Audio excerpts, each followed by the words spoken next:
Well, welcome back to Allison Customs Project Car TV, and today I'm working with a square.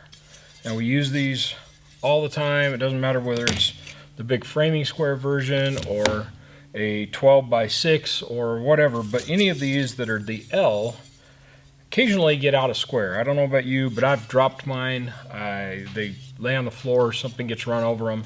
It happens. So the question comes, how do you know when it's out of square and what do you do about it? Sometimes it's so bad it can't be fixed. Okay, so this is an aluminum square, and I have a couple of steel ones just like it, and I have a smaller 12 by, 8-inch version.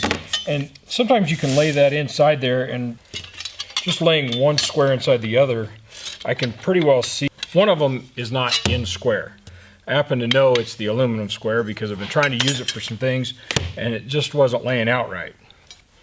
So what can you do about it? Well, first thing is to determine whether it's out of square by being open too far or closed in too much.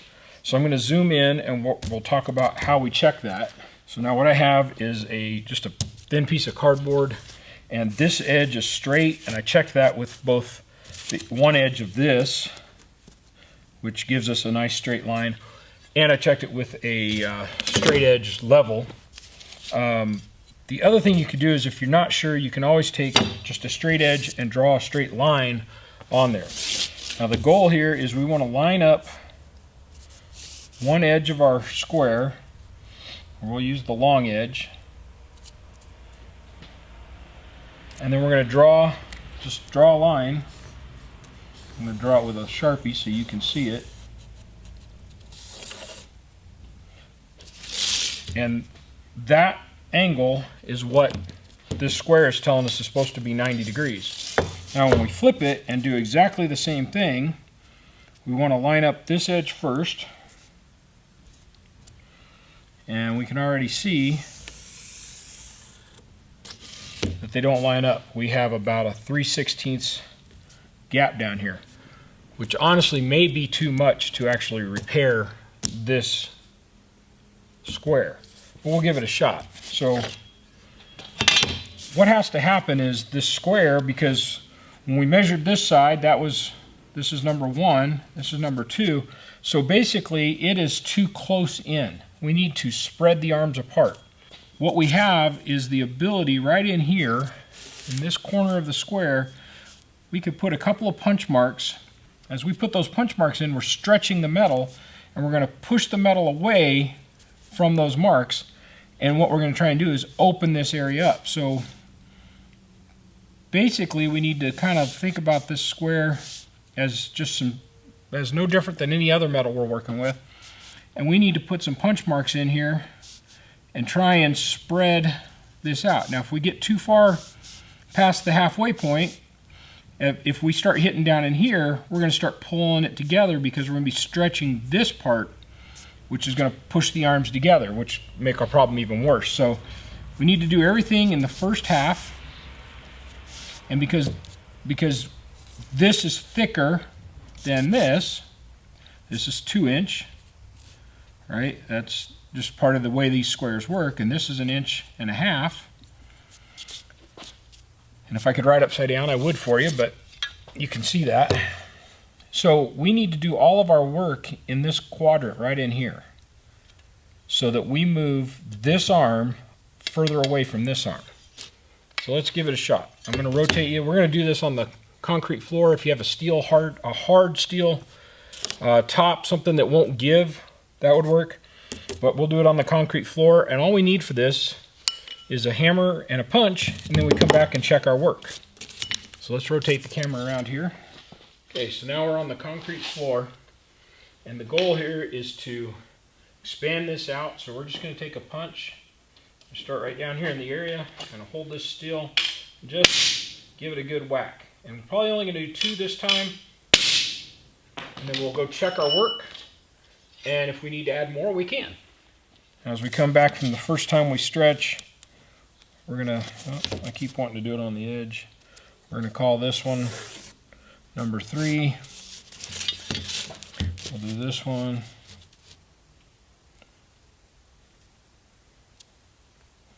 number 4. And you can see we've already cut it in half. Then we'll go back and put some punches in, and we can use both sides to spread the number of punches out and to stretch that metal more. So coming back again, work over here. We'll get number 5.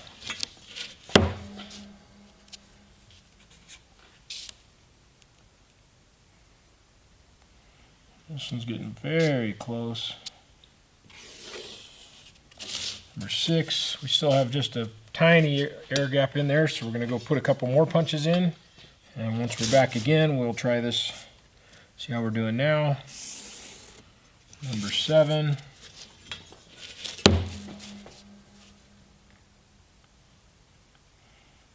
These are, and just keep lining up this bottom corner so that you know you're starting in the same place. Those are almost on top of each other. The line gets a little wide right in here. 8. I started the first time with 2 punches, and then I went back and did 2 punches on the back side, and then I've been doing 1 punch on each side each time just to slowly spread this. So we'll go back and get another 9.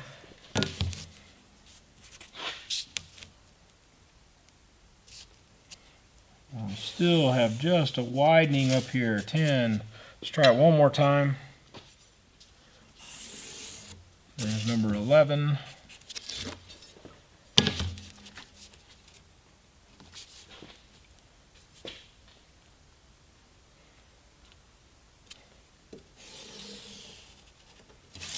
I would call that good. 11 and 12.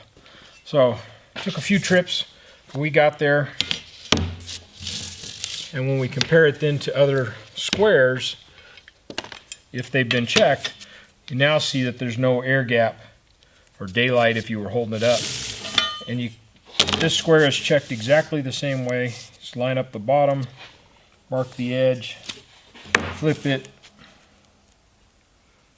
mark the edge, and that one it's dead on right away. So that's it, guys. That's a really easy, quick way to check your tools.